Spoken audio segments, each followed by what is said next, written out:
Hello, everyone. Welcome to Ein Hamster Wheel. This is Sylvia Brindle-Puls. Welcome to my episode with Mohammed. He's an expert in AI and robotics. He's a Bitcoiner and a family man. And he's here because he'll be part of a place to be. So you all can get to know him better. And let's find out what Mohammed is all about. Welcome, Mohammed.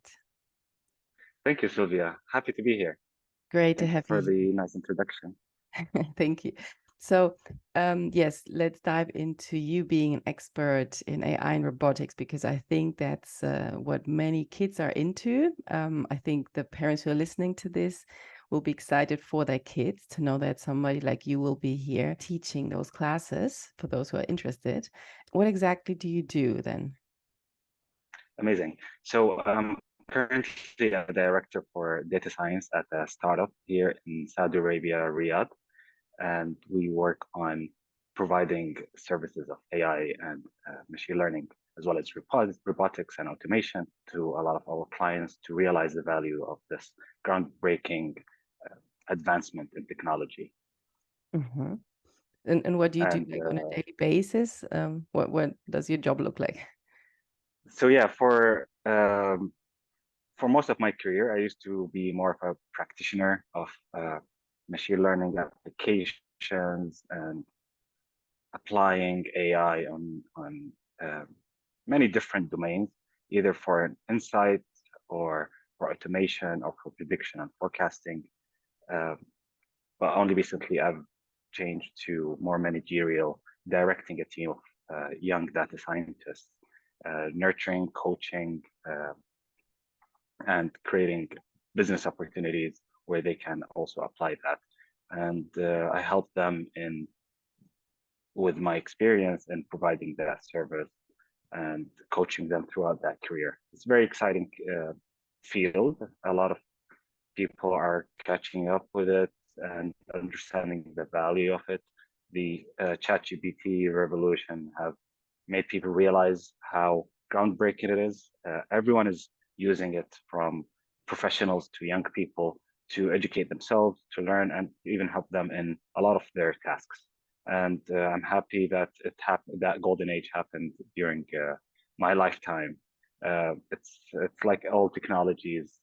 It starts big with a lot of promises, and then you get a cold winter, and that happened with AI. And then now it's actually being realized and applied on a very big scale. Wow, sounds super interesting. And when you said that you can, do this in your lifetime, I think about my grandfather because he loved all the electronics and the whole house was full of stuff, I remember. And when the internet came out on the computers, he was the first one, like in his 70s, I think, to buy one. And yeah, when he died just a few years later, my dad said, "Oh my God, all of this stuff now, he'd be buzzing, he'd have all the equipments and be, playing around and opening the machines up."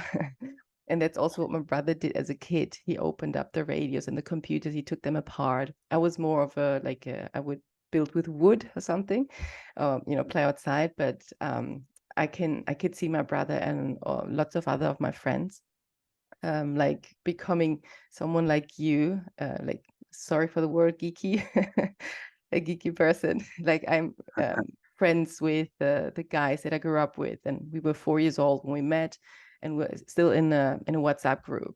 And they're all geeks. They're like, one is mathematician, the other one also lives in Saudi Arabia, is more into politics and languages, but um, yeah, a very geeky personality, and the other one is, I think, a coder. Yes. So our group is called Geeks and Weirdos. The WhatsApp group. I think I'm the only weirdo. And the rest are geeks. Yes. Yeah, Amazing. it's really amazing what's happening, and what the opportunity that kids have to do now and what they can learn, and it's also accessible. What are your kids into? Are they into the same things like you, or? Amazing. I have two sons. One is 4 years old, and the other one is 3 months old. Okay. So the 3 months old, we're still gonna wait until we see like what's gonna be his obsession. Yes. The older one, the 4 years old, he just got into this huge obsession with numbers. I'm so happy. Like that's something that I was open to whatever it's gonna like he's gonna turn out or obsession that he's gonna go with. Could be acting. We thought it's gonna be acting like last year because of uh, the different characters he play and the public speaking that he has. Then suddenly he got so obsessed with numbers, counting, even adding, subtracting. And the funny Oh, thing, he knows what square root is. And it's very interesting how he got to learn about it is through this cartoon called Number Blocks. oh yeah. And it's basically characters uh, that's for each number, there's a character for it and made of blocks. So number one is 1 block, number two is 2 blocks, Hmm. and number three, 3 blocks. And then they merge and they make new characters. So two and one, when they merge, they become three. And there's a lot of songs and a lot of educational part. And he got so obsessed with it. I let him watch it as long as he wants on a weekend. And the funny thing is, he put the subtitles on in English, and puts uh, the the audio in French, Uh-huh. and he's already memorized the whole episode. So he now learn how to know numbers in French, French, amazing. self-directed. Like he Yes. always asks me, put French on because he wants to learn it in French. Nobody asked him to do that. He just want to know numbers in all languages. So he knows them in Arabic, English, and French. But French, when it's bigger numbers, it gets a bit complicated. So he stops at the 1 digit numbers. Yeah. But that obsession is something that I think it runs in the family. I've had that when I was young. He's having that. A lot of my brothers also are in engineering. My father is an engineer. So it runs in the family. So I can see where it's coming from. It's in the blood. Yeah, it's amazing. Yeah, my daughter does the French thing. She likes French. She's more into Miraculous. It's a French series, but they watch it in English here. But then she realized, it's in Paris and that's in France, and let's put it in French. And she's kept like when there's people on the bus speaking French, she says they're French. So she recognizes the language now. And I just love seeing that, when kids come out with their own ways of learning, come up with their own ways of learning. And it's not that it might happen for some, it won't for others. It just happens all the time. And people are not aware of that. Like when I talked to Rob about it yesterday, we were on the bus to the airport yesterday to pick up Rob.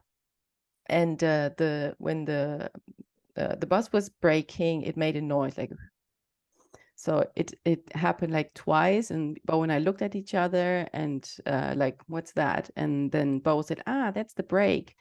And I had never explained to her that when a bus brakes or when a car brakes, it might make some noise because of friction or something. So then I realized again, kids are so open to everything. They look at everything freshly. They see things and then they realize things. They learn all by themselves. Like we adults, most of us, we think we know everything. And then like this beeping noise, it's just a beeping. And we're in our own bubble thinking that we know everything we need to know for our lives. And but we could be continuously learning so many new things, like the children who are just looking and listening and touching and picking up. And it's just amazing to see. And your son is an amazing example that you can even do with numbers, because most people think children will never learn how to read or write or do maths without school. But he's 4 and he taught him all by himself in English. In English, is this show in English normally, or is it Yes, Arabic? Yes, English and French. English. That is so cool. Yeah, they're actually like I feel they are a window to knowing how humans learn. Uh-huh. And what you're gonna notice is something very counterintuitive, especially when they're learning languages Mhm. and how they learn words and letters and their relationship to each other. At the beginning, you seem like very detached. They don't see that they can build a word from letters. They're two different things. And they memorize how the word looked like as one image. and then that comes together, Mhm. and then you can see how it develops fast. Yeah. And when you're just observing that, you get these realizations. And if you're actively trying to shape and to direct them, just gonna make a mess of everything. You're not gonna notice, they're not gonna get you, and they're gonna just hate it. Yeah. And it's it's really a pleasure to see this and to notice how their memory works and how they learn also like talking. Part of it is because they're not afraid of saying gibberish.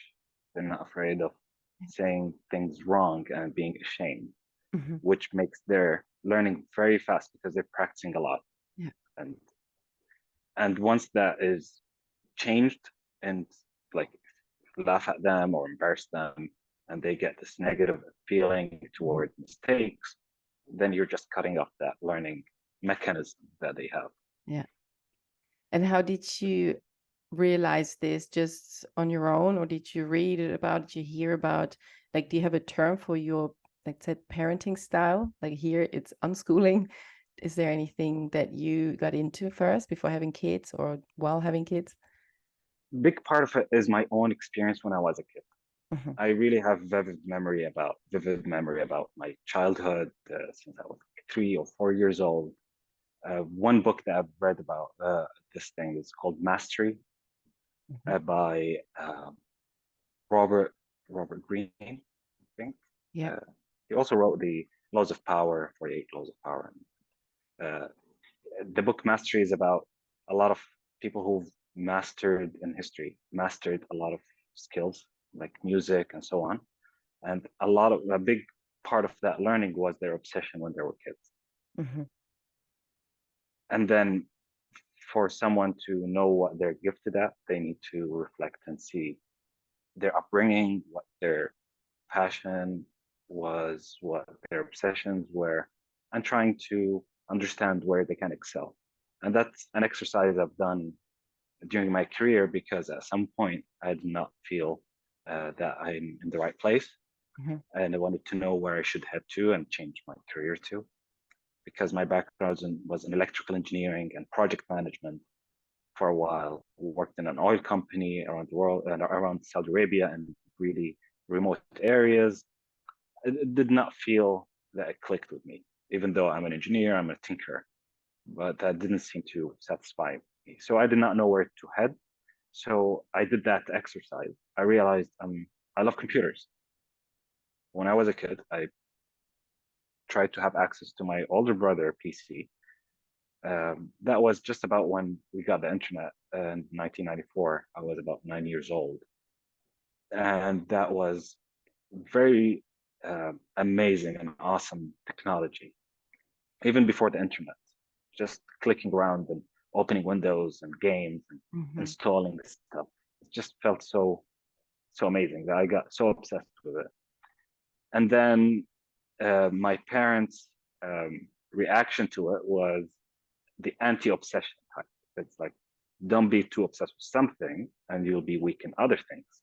So if you're obsessed with this, we're happy that you have this interest. Now let's think about the other things that you don't Yeah. have. And reflecting on that and how the internet turned out and almost most of the economy is in the internet, either from gaming or shopping and everything else Yeah. and information. It could have been a great opportunity for me. Like if I just dedicate myself in programming it, I would be a great hacker by then. So that was a drive to not let my uh, son go through this and actually explore and express himself in the field that he feels most, and not to feel rejected for what his skill sets are, Yeah. just to be accepted. Because if you think, well, he's not good with football, then be more physical, or he's not good with language, but you're not really accepting your kid. Mhm. You want him another kid, Yeah. and they feel it. They realize that, and it's hard on them, but they learn to cope up with it and um cover it with other things that really takes a while to drop and to get free from. as you get older. Yeah, I can really see that, and I think exactly the same way. And that reminds me of a post I saw recently on Instagram. I'm following all the unschoolers. Um, it said something like, if your child gets an A in maths and a C in, let's say, French, don't get a French tutor, get a math tutor. Just give him what he's good at, what he loves. But just it makes so much sense, unless you're in school and you have to get good grades, which is a shame. Yeah, linear learning is very non-linear. When they learn something they're obsessed with, they will learn everything that supports learning that, which might mean other fields as well, because everything is connected. They will learn language. One of his obsessions when he was 2.5 is mobile phones. So I have an old mobile phone and I gave it to him for him to play with. He wanted to learn the menu. He wanted to learn how to access certain things, to have a phone book and write everybody's names there with their pictures on. And that made him to learn how to read at a young age and be familiar with typing and Wow. letters. So they would learn auxiliary things to complement and to go through that obsession of them. And really, they're really nerds. They love knowledge. But at some point, they start to hate it.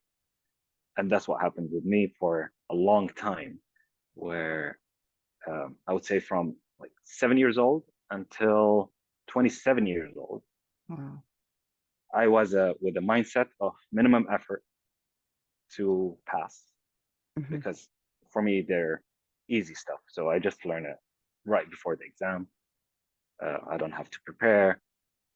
And I've been smarting the system, outsmarting the system, trying to find ways to hack it at every turn. When at one time I went on a scholarship program with this oil company. They have a 1 year preparation, and they were very strict, saying below 2.5 GPA, you're out of the program. Okay, cool. So I did good grades. I've had almost A's and B's. So at the last quarter, even if I fail, I'll still have 2.5 GPA, and I'll still pass. And that's not going anywhere. It's just that year. It's not going to be part of your cumulative grading at the university. So I just wanted to relax. And I was very frank and open about it, even with teachers and management there. And they really, really hated it. They're like, no, this attitude will get you out. So you need to redo that course again and pass it. Like, that wasn't part of the agreement. You said 2.5, here 2.5. Like, yeah, but that's not the attitude we want. Okay, cool. So yeah, so I did not see knowledge as something that will add to myself, more of just to pass exams, to get the certificate, to get the job. Yeah. Then because I had a scholarship, I didn't care how much grades I would get during my bachelor's degree. So I also did that. It was in England where they were hands off. And I abused it. I did not go to university, and I got my degree. But what changed me was doing my master's, because that's a decision I wanted to take. I had no jobs lined up after my master's. I had to make it. And I realized for me to make it and in my career, I have to focus on what I'm good at. So I did that discovery. I got to my master's, and the whole approach changed from just trying to get the certificate to, I want to learn this. I want to be good at this. And that was a huge difference. The learning was amazing. And I'm still gaining from that decision to go into AI. And that's where my master's was more targeted to AI and data science. Yeah, and more fun probably. Exactly. So yeah, that's the approach I want to take with my kids, definitely. And that's where a place to be. It's something that really aligns with it and takes care of them expressing their fullest potential in what they love to do. Yeah. It's simple. It's just very counterintuitive.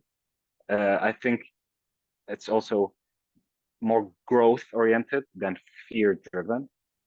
When you're afraid of their weaknesses, that's fear driven. Yeah. You're imagining stuff that is, what if he has to do this and that fails? It's different from thinking if he goes fully on this thing, he's gonna create great things. It's a whole different mindset. Yeah.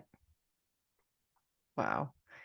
And your other brothers, did they have similar experiences, or do you see them more in the system?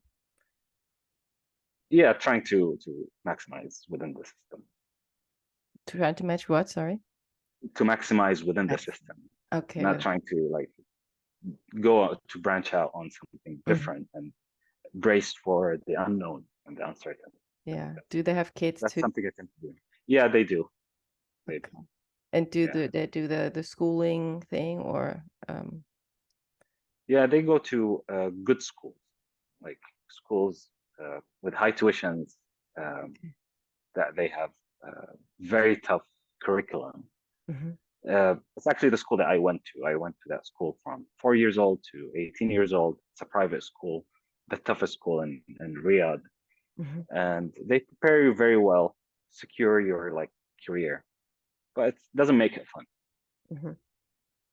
Yeah, we had that type of school in the UK. We moved there after 11 years in Barcelona, and we thought, okay, Lima, she's 3, she'll be going to this nursery because that will get her into the best school.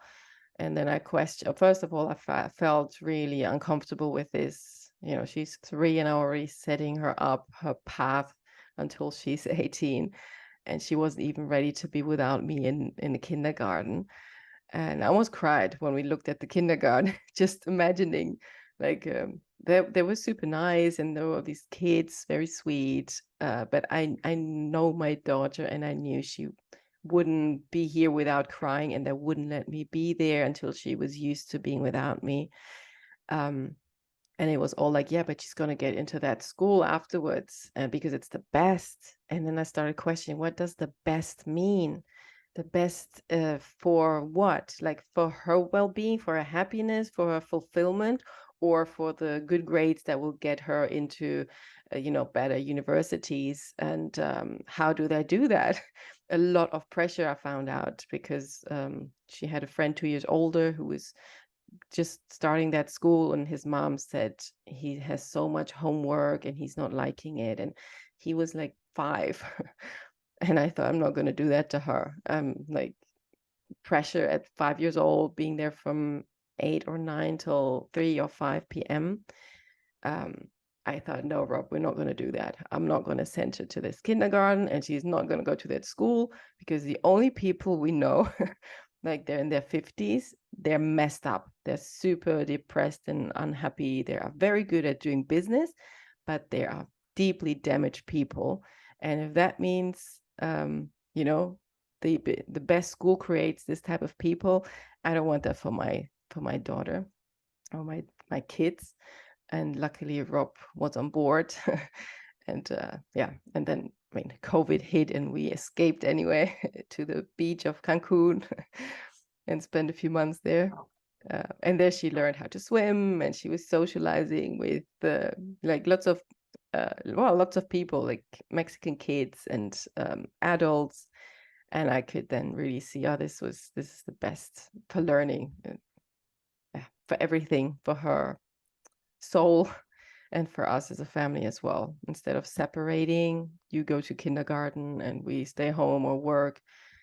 We were together on the beach by the pool every day and having fun, enjoying life. How old was she when 3. kindergarten? I see.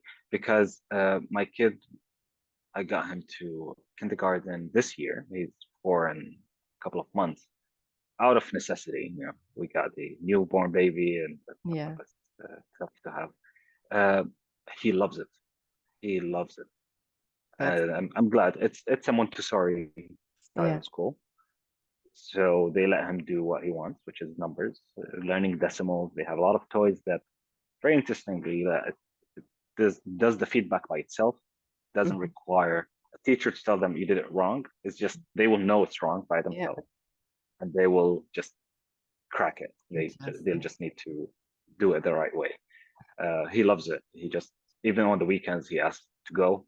So I'm glad, but that's only can only be there until 6 years old, and then he has to go to the formal uh, system, which they just announced a couple of days ago. If your kid doesn't go to school for 20 days in a row, then the guardian will go to jail.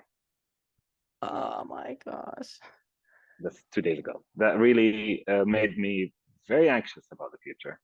Like when Yeah. he turns 6, because I don't think I'll be getting him to school. There are programs though for gifted students where they would just focus on that field. We'll see if he can get into such program Mhm. that will give him a bit of flexibility in what to learn. Yeah. Yeah. That would be better. And what I was gonna ask before that, do you sometimes have discussions or like conversations with your brothers about how you parent, how you educate, and how they do it? Well, it's very tricky because in our culture, family has a lot to say in Mhm. what to do in your life, and it's hard to navigate. It's also you don't want to make them feel insecure or they're doing the wrong things. Mhm. So I don't tend to Okay. discuss it. Yeah. I just try to shy away from such discussion. Yeah. I remember when Lima was a baby and we were at my good friend's house who lives in Saudi Arabia with no, they're back in Germany now, but back then they were in Saudi Arabia because his wife is from there. I think he might even be Riyadh. And we were explaining, I've been reading these books and this is how, gentle parenting and let her explore and do, and we don't punish, we don't reward. And she she like took it with humor, but like that wouldn't work for my kids. Like, she gave me this hint in her culture is more like obedience, and you need to tell them what to do and what not to do.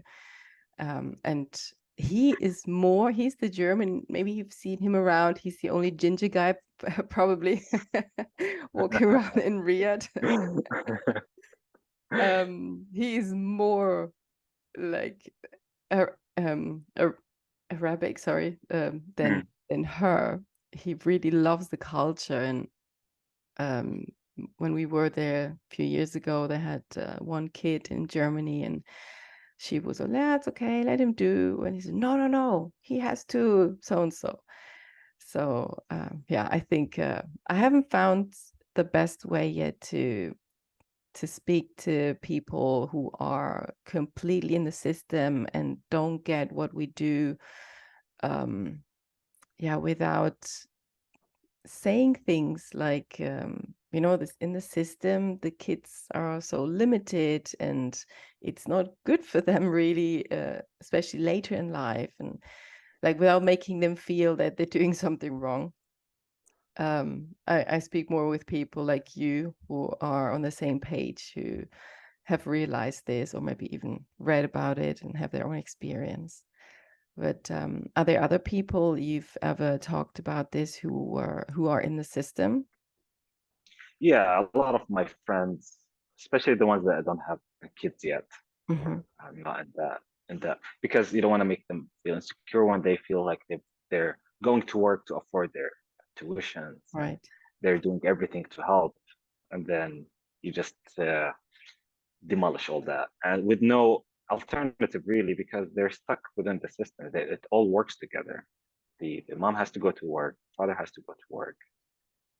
What will the kids do? Just play video games at home? That's what they feel. Yeah. So they have to send them to school. And to rethink this whole thing, it's like, okay, you're gonna save up on tuition. You don't have to work as hard and make too much money, so you can retire early. That's just a whole rethinking that is really tough call to a lot of people. So it's only for people who maybe felt it because they've gone through this, and or someone who were brought up in that fashion, so they will not let their kids go into different system. they want to be in a more open and freedom oriented program. So that it's always whenever I bring it up, a lot of people are intrigued, but not necessarily wanting or thinking of taking an action Mm-hmm. because that will just make them feel bad. Yeah. And So I yeah, will wait for someone to ask, or when the results come out, people yeah. see, and they, how did you do that, or something like that. That's a good opener with the results. It's not just because sometimes I get the opposite. It's like making me feel bad that I might be putting my kids in a very disadvantaged situation, Mm-hmm. and that I'm really like heartless just for like experimenting with something that's like they're not toys for you to experiment with. It could turn that bad sometimes. Uh, so Yeah. it's pointless. I mean, the experiment is more like the schooling system that we all know now has proven to be failing. Yeah. So I This, tell them, listen, for me, I'm gonna light up that direction. If it fails, everybody will know it's not a good path to take. So you should appreciate the fact that I actually will take that jump for everyone. If it works, it will be easy to replicate and to actually prove. It takes faith, it takes some faith, and that's a question I have asked Rob, your husband, about. Maybe the way to reach that freedom and that way is to go through the hardship and the negative of it to see it clearly. Because I can't imagine someone who haven't gone through this, what's going to happen. It's still unknown to me. There are probably examples in the US where it's been happening for a long time with a lot of people. I've seen some examples. It's just different because different culture and society is different. So how would that work out? What if he just, because right now he doesn't like to speak Arabic. He doesn't like Arabic. He Mhm. likes English. He prefers English and everything. How is that gonna work out? Is he just gonna learn Arabic because he would need to, or he will be an outcast? What's good and what's bad? Sometimes you wouldn't know the consequences at the Yeah. time. Well, we have the same situation here because everyone who arrives here, like expats, they put their kids into school because they say, I want my child to learn Portuguese, otherwise they won't be able to integrate. And I don't think that will be the case. Like integration has nothing to do with the language you speak or not, because in my case, I was born and raised in Germany. I spoke German and Spanish. I was raised bilingual. And I always had a hard time integrating at any age, at any place, unless it was something that I chose I wanted to do, like volleyball. Like I was pushed into playing tennis, or like I was in the beginning, it was me who said I like to do what my brother's doing. But then I stopped liking it. And then it was just pushing, pushing, pushing. And I had zero friends. I didn't know how to make friends there. And that went on for years until I was 16 and until I made the decision, I don't want this anymore. I don't want to be pressured into doing something I don't want to do. I called my coach and I said, I'm quitting tennis without telling my mom, who had been the one wanting me to play. And yeah, the other way around, just because you don't speak a language doesn't mean you can't integrate. Like my kids that play with kids who, like Polish kids who don't speak English, they don't have a language in common. They play with Portuguese kids and they don't know what they're saying. But then bit by bit, they will learn. And especially when there is a need for it, I know they will learn. And there is no pressure, there's no time pressure, because they will never go to school and have to prove their level of Portuguese. It's just going to be for themselves. Okay. Like when they come to me and said, can you tell her to this and that? Then if it's like a very short sentence, like 2 or 3 words, I tell her this. And then most of the time they do it. And sometimes, no, you say it, like they're a bit shy. And it's just how far can they go? Can they push their discomfort or fear of saying something in another language? But yeah, it's mainly their decision. And I'd like to talk about Bitcoin. Do you have many Bitcoin contacts where you are, or is it more online? Yeah, I think I've orange pilled so many people that my friends and coworkers. many of them are Bitcoiners. So it was lonely, and I managed to make it not so lonely. Cool. So you're the orange My line. wife is also my wife is a Bitcoiner as well. Uh-huh. Um, my family not so much. They stopped questioning uh, whether it's a scam thing or not.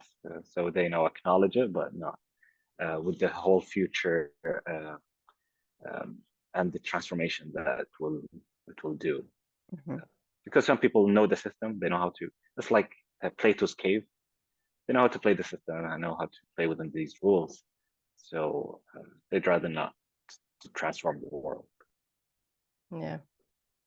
And the Bitcoiners that you know, even though you were the one orange pilling them, can you see a change? And I don't know how old they are and if they have kids, but because unschooling, like self-directed learning and Bitcoin go very well together because of the freedom aspect that it brings. Can you see people there who are either going the self-directed learning path with their kids or are more thinking about it, like opening their minds and starting to question the system in other They're ways? more at the point where they want to retire early, Right. and that's gonna help them to do that. And I think uh, it's a good step toward thinking about what the possibilities now that I don't have to uh, be on the treadmill Hmm. all the time. I will be free, so maybe I can homeschool them or unschool them. Maybe I can travel around the world with them. Uh, and Yeah. that modern day slavery is the cause of them not even trying to realize their limitations, because that will point back at their situation and acknowledging how bad it is. Hmm. But with Bitcoin, that opens their eyes to the potential of them retiring early if they save in Bitcoin for 5 years and more. Then they can have the freedom they wanted to, and then they can, as if as if as free people, they can think about what can what's now. Hmm. So I always talked about them about, you have from now think about what your life is gonna be when you are free. Um, Yeah. don't just wait like that and then, okay, I can retire now, uh, because everything will feel empty. You don't have any hobbies. The job is taking all your time, and thinking about the work. It's either work or thinking about work. That's the daily activities, and escaping from that reality Hmm. through so many behaviors. Yeah. And you yourself and your family, like vaguely, do you have any future plans? What does your future look like in your Well, imagination? it helped, like being on Bitcoin, and my wife also from an early like around 2017 helped her to focus on the house and on the kids and not have a full-time job. Mhm. And that really helped, not taking my son to kindergarten from 3 years old. And he learned a lot at home with his mom. And that's something that Bitcoin enabled us. And in the future, a place to be is the place to be, hopefully, when I'm free. Like Madeira is so beautiful, and the project is really aligns with our values and what we want for our kids, and having community where our kids can also uh, be part of, and have friends who share the same ethics and values, and parents as well. I think it's just too good to be true at this point, but um, I think it's gonna happen. But it's just too good. Mhm. Do you have any idea when you're coming over to the place to be? Well, I think when he's 6 years old, uh, I have to make a decision. Hopefully before this. It depends on financials, like always. When is going to be the next bull run, and what I'm going to do when that actually happens. So it's open, and I realize, like, it doesn't make sense to plan 2 years ahead. Yeah. It's always going to shock you. Like, Yeah. you will be in a different place probably than whatever you've envisioned. So yeah, I just live the day, try to make the most of it, and better things will unfold. Yeah. And what do you want for your kids? To fully express themselves, to not have these feeling that they have wasted their potentials because they were forced into things. Um,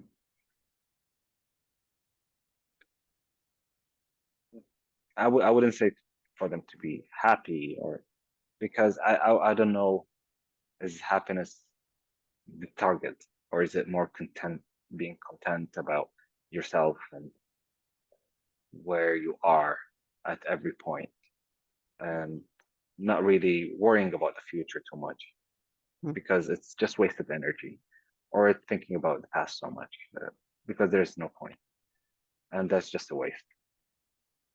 So being in that flow as often as possible, um, doing something that they connect with and be one with, because when you're in that state, nothing else matters. You're enjoying it, so why worry? Yeah. And do you experience that at work? I do when I code, now when I coach my employees, when I'm in discussions and business development, I do. Uh, my previous work, it was not aligned with my values. I worked in the government for a long time. The objectives are not clear. Um, I'm a more of a free marketer. Uh, believe in that private sector should be the one doing the work, and the government should minimize intervention. So when I moved to private, and it's more of a startup where you can be as impactful as you want. You can you're not restricted within your and confined within your department anymore. Um, it feels much more energetic to go to work and to add value, and you see it in their faces, you see it in whether it's your peers or clients. It's just very different. It's funny how they're all full-time jobs, but it can be very different depending on who your boss is and who your peers are, the culture of that organization. Yeah. Well, I think your kids will be very accomplished people because they have you as an example. You're doing what you love, what you're passionate about, and that I suppose you bring home. You're content with what you do and happy, and you're not stressed or like I mean, people who go to a job that they don't like for 8 hours and then they come home and then there's more to do. The kids pick up on that, and then that you give them the freedom to really explore their passions. That's the perfect combination. Like, I can only see your kids being very, for me, happy people and fulfilled Yeah, people. yeah. So amazing what you're doing. Thank So you. thank you so much, Mohammed, for being here. I think people have been able to get to know you very well. Thank you for sharing all your experiences and thoughts and yeah, just your ideas. Thank you so much, Sylvia, for giving me the opportunity. That's my first podcast. I'm happy that I'm able to talk to this to whomever gonna listen to this. I hope they uh, pick some things up that might be related to them, um, and they can. I wish I had like a Twitter account where they can reach out. Unfortunately, I don't have a public facing Yeah. account, but I'm so happy. And for you, Sylvia, be sure that there are people in Riyadh cheering for your project and hoping that it becomes a reality, because it will be uh, like a new thing. I think there's been different things, but given the nature of it, every project like this is going to be unique by itself, and it will address certain type of people, type of motivation, and it will be something that maybe you haven't even uh, imagined to be Yeah, even greater. totally. I already know that there'll be things happening that would have never crossed my mind, and I like that. I'm looking forward to seeing all of that. And Yeah. yeah, it's I mean, we have more than a half of the families who've signed up who are Bitcoiners, and the list is growing because Rob just came back from Latvia from the Bitcoin conference, and he signed up 5 new families. And Sold all the but books, probably. yes, he Congratulations. sold all the books. Amazing. But yeah, everyone else who's not Bitcoiners would still have the foundation of what we want for our families and you know the future based on freedom in common, and that's what it's all about. So Amazing. again, yeah, I'm looking forward to seeing you here in Madeira. And yeah, everyone who's listening, you have to come over when Mohammed is there to meet him. And yeah, we'll do amazing things together. So thank you everyone for listening. I Yeah, hope the you enjoyed it. Atlantis. Yes, yes, March, you'll be Yeah, here. there's the Atlantis, the March. Hopefully, that's we're gonna make it. Me and maybe the full family. I hope Yeah, so. that would be great to meet the whole family. Awesome. So again, thank you everyone for listening. I hope you enjoyed it as much as I did. And speak soon. Visit aplacetobe.me for more information. Just email me if you have any questions. Thank you.